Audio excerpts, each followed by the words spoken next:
नमस्कार दोस्तों, स्वागत है आप सभी का आज के मुख्य समाचार के इस वीडियो में। एक एक करके 50 बड़ी खबरों को सिर्फ 10 मिनट में जानेंगे। वीडियो के साथ अंत तक बने रहें। तो चलिए दोस्तों, वीडियो को फटाफट शुरू करते हैं। बिजली बंटवारे की नई योजना बना रही सरकार, केंद्र राज्यों के बीच बढ़ेगी तकरार। 6 राज्यों ने दिया राहुल को अध्यक्ष बनाने का प्रस्ताव। कांग्रेस कमेटियों ने कहा राहुल ही बने अध्यक्ष। 17 अक्टूबर को होना है चुनाव। भारतीय सेना का कमाल, अब दुनिया के सबसे ऊंचे युद्ध क्षेत्र सियाचिन ग्लेशियर पर भी मिलेगी इंटरनेट की सुविधा। गठबंधन टूटने के बाद भाजपा ने जेडीयू को दिया तीसरा झटका, पूरी इकाई का भाजपा में विलय। दिल्ली एनसीआर में रैपिड रेल से सब्जियों की सप्लाई, किसानों को मिलेगा फायदा, घटेगा सड़क पर ट्रैफिक। कर्नाटक में अब छात्रों को पढ़ाई जाएगी भगवत गीता, स्कूलों व कॉलेजों के नए सत्र में होगा शामिल। एक बार फिर बढ़ सकती है महंगाई, यूरोप और चीन में बिजली संकट का दिखेगा असर। शाह की रैली से पहले सीमांचल में सियासी सरगर्मियां तेज, जवाब में महागठबंधन भी करेगी जनसभा। एहतियाती खुराक बेहद जरूरी, इसे लेने में ना करे देरी और लापरवाही, चिंता के बीच बोले कोविड विशेषज्ञ। भारत जोड़ो यात्रा बड़े इम्तिहान की ओर, केरल के बाद चुनौतियों से भरे होंगे अगले तीनों राज्य। वायुसेना से हटेंगे MiG-21 विमान, अभिनंदन ने इसी पर सवार हो पाक F-16 को किया था धराशायी। महंगाई में सस्ती हुई सरिया, पिछले 2 महीने में 7,000 रुपये प्रति टन तक की गिरावट आई, पूरा करे अपने ड्रीम होम का सपना। अब भाजपा ने भी शुरू की विशाखापट्टनम से 15 दिवसीय प्रजा पोड़ू यात्रा, जगनमोहन रेड्डी सरकार को बताया विफल। नेपाल और बांग्लादेश भेजे जाते हैं मुंबई से चुराए गए फोन, 30 दिनों में चोरी के 1000 से ज्यादा मोबाइल बरामद। बिहार के स्कूलों में जल्दी शुरू होगा नो बैग डे, बस्ते का बोझ कम करने पर जोर।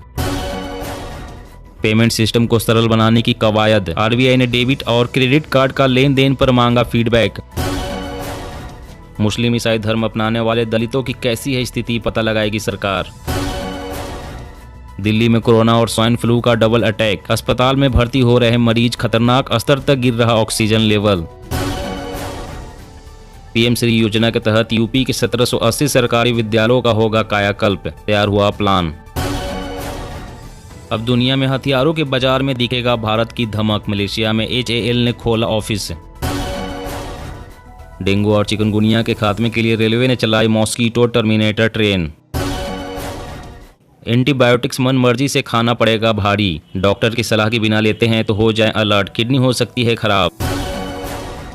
20 करोड़ से ज्यादा नकद चंदा नहीं जुटा पाएंगे राजनीतिक दल, चुनाव आयोग ने की सिफारिश। छत्तीसगढ़, उच्च शिक्षा के लिए छात्रों को अब नहीं जाना होगा बाहर, खुलेंगे 10 इंग्लिश मीडियम कॉलेज। मुख्यमंत्री ममता बनर्जी ने की पीएम की तारीफ, कहा केंद्रीय एजेंसियों के दुरुपयोग के पीछे नहीं है मोदी का हाथ। मंकी पॉक्स का अनोखा केस, इंसान से कुत्ते में हुआ वायरस का ट्रांसमिशन, WHO ने दी चेतावनी, बढ़ता जा रहा है खतरा, बढ़ते ज्यादा सावधानी। देश में गेहूं का पर्याप्त भंडार, जरूरत पड़ने पर जमाखोरों के खिलाफ होगी कार्रवाई। पंजाब में 150 करोड़ का कृषि घोटाला, 11,000 से अधिक पराली का प्रबंधन करने वाली मशीनें गायब, विजिलेंस जांच के आदेश। अगली मौद्रिक नीति में 50 आधार अंक ब्याज दर बढ़ा सकता है आरबीआई, महंगाई बढ़ने का अनुमान। रिपोर्ट में खुलासा, चीन में सरकारी विरोधी आवाज उठाने वालों को किया जा रहा प्रताड़ित, लोगों को मानसिक अस्पताल भेजकर दी जा रही यातनाएं।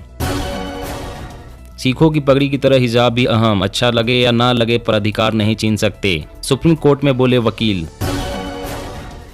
केमिकल खाद से जल्द ही मिलेगा छुटकारा, सरकार शुरू करेगी पीएम प्रणाम स्कीम।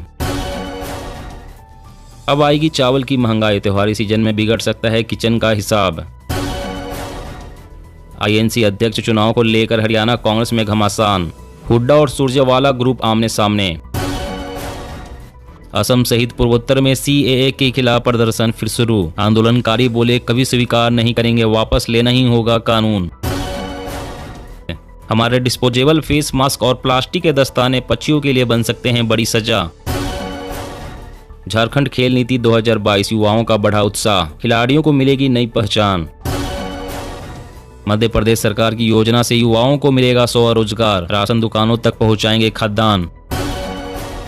नीतीश के यूपी से चुनाव लड़ने पर बीजेपी का तंज, विधानसभा जीत कर दिखाएं, देंगे राष्ट्रीय पुरस्कार। मास्क लगाकर छेड़छाड़ करने वाले मंचलों पर लगेगी लगाम, FRSD से पकड़ना होगा आसान।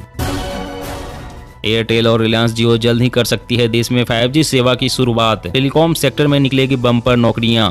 जी हाँ दोस्तों, और भी बड़ी काम की खबरें निकल कर आ रही है, इसलिए वीडियो को लास्ट तक जरूर देखना। तो चलिए दोस्तों, अब जानते हैं महत्वपूर्ण खबरों को विस्तार से। तो महाराष्ट्र में लंपी वायरस 187 मवेशियों की मौत, किसानों को मदद देगी सरकार। जी हाँ, देश में मवेशियों पर लंपी स्किन डिजीज का खतरा बढ़ता ही जा रहा है। देश में अब तक लंपी वायरस से 75,000 से ज्यादा मवेशियों की मौत हो चुकी है। वहीं महाराष्ट्र में अब तक 187 पशु इस बीमारी के शिकार हो चुके हैं। लंपी के बढ़ते प्रकोप को देखते हुए राज्य सरकार सतर्क हो गई है। इस बीमारी से पशुपालकों और किसानों को हो रहे नुकसान से बचाने के लिए सरकार ने मदद देने का फैसला किया है। सरकार ने इस डिजीज से मवेशियों को बचाने के लिए प्रत्येक जिले को 1 करोड़ रुपए देने की घोषणा की है। और अगली बड़ी खबर की बात करें तो मुस्लिम ईसाई धर्म अपनाने वाले दलितों की कैसी है स्थिति, पता लगाएगी सरकार। जी हाँ, केंद्र सरकार जल्द ही एक कमीशन गठित करने जा रही है जो कि कन्वर्टेड दलित और शेड्यूल कास्ट के लोगों पर सर्वे करेगी। दरअसल यह कमेटी केवल उन्हीं पर सर्वे करेगी जिन्होंने हिंदू धर्म, बौद्ध धर्म और सिख धर्म से दूसरे धर्म को अपनाया है। कमीशन इनकी सोशल, इकोनॉमिक और एजुकेशनल स्टेटस के बारे में पता करेगी। इस कमीशन को गठित करने की बात केंद्र सरकार से लगातार जारी है। जल्द ही केंद्र इसे मंजूरी दे सकती है। इन कमीशन का गठन उन याचिकाओं पर एक अहम कदम माना जा रहा है जो कि सुप्रीम कोर्ट में कन्वर्टेड दलितों को आरक्षण के लाभ के लिए लगी हुई है। यह याचिकाएं अधिकांशतः उन लोगों के लिए है जिन्होंने कन्वर्ट होने के बाद इस्लाम और ईसाई धर्म अपनाया है। और अगली बड़ी खबर की बात कर, बिजली बंटवारे की नई योजना बना रही सरकार, केंद्र राज्यों के बीच बढ़ेगी तकरार। जी हां, बिजली के बंटवारों को लेकर केंद्र सरकार नई नीति लाने पर विचार कर रही है। इसके तहत मौजूदा विकेंद्रीकृत और वॉलेंट्री पूल आधारित बिजली बंटवारे की व्यवस्था को खत्म करके केंद्रीयकृत नीति अपनाई जा सकती है। ऐसे में केंद्र और राज्य सरकारों के बीच तकरार बढ़ गई है, क्योंकि यह नीति व्यवस्था राज्यों की ओर से मौसम और मांग को देखते हुए तय किए जाने वाले उनके कोटे को खत्म कर सकती है। वहीं केंद्र सरकार यह व्यवस्था पूरे भारत के लिए लाने पर विचार कर रही है। बिजली बंटवारे की नई व्यवस्था मार्केट बेस्ड इकोनॉमिक डिस्पैच कहलाएगी। इसके तहत ऊर्जा मंत्रालय के प्रस्ताव के अनुसार बिजली की करीब 1400 अरब यूनिट की सालाना खपत को केंद्रीयकृत शेड्यूलिंग के अंतर्गत देने का विचार है। और अगली बड़ी खबर की बात करें तो बिहार के स्कूलों में जल्द ही शुरू होगा नो बैग डे, बस्ते का बोझ कम करने पर जोर। जी हां, बिहार सरकार छात्रों के बस्ते का बोझ कम करने के लिए स्कूलों में नो बैग डे नियम और सप्ताह में कम से कम एक बार अनिवार्य खेल का पीरियड शुरू करने की तैयारी में है। शिक्षा विभाग के अतिरिक्त मुख्य सचिव दीपक कुमार सिंह ने बताया कि इसकी अधिसूचना जल्द ही जारी की जाएगी। उन्होंने कहा कि साप्ताहिक नो बैग डे में कार्य आधारित व्यवहारिक कक्षाएं होंगी। सप्ताह में कम से कम एक बार छात्र अपने टिफिन बॉक्स के साथ ही स्कूल आएंगे। उस दिन उन्हें किताबें ले जाने की जरूरत नहीं होगी। दिन व्यवहारिक और अनुभवात्मक चीजें सीखने के लिए समर्पित होगा। उन्होंने कहा कि क्षेत्रीय, राष्ट्रीय और अंतर्राष्ट्रीय खेल आयोजनों में हमारे छात्रों के प्रभावशाली प्रदर्शन से उत्साहित होकर हम विद्यालयों में अनिवार्य खेल पीरियड शुरू करेंगे। यह पहल राष्ट्रीय शिक्षा नीति 2020 के अनुरूप है और इसे सरकारी और निजी दोनों विद्यालयों में लागू किया जाएगा। दोस्तों, आज की खबरों में बस इतना ही। इसी तरह हर रोज काम की खबरें जानने के लिए आप हमेशा हमारे साथ जुड़े रहें। हमारे साथ जुड़ने के लिए वीडियो के नीचे दिए गए इस लाल रंग के सब्सक्राइब बटन को दबाएं और साथ ही इस घंटी को भी दबाएं ताकि आपको हर खबर की सटीक जानकारी मिल सके। जय हिंद, जय भारत।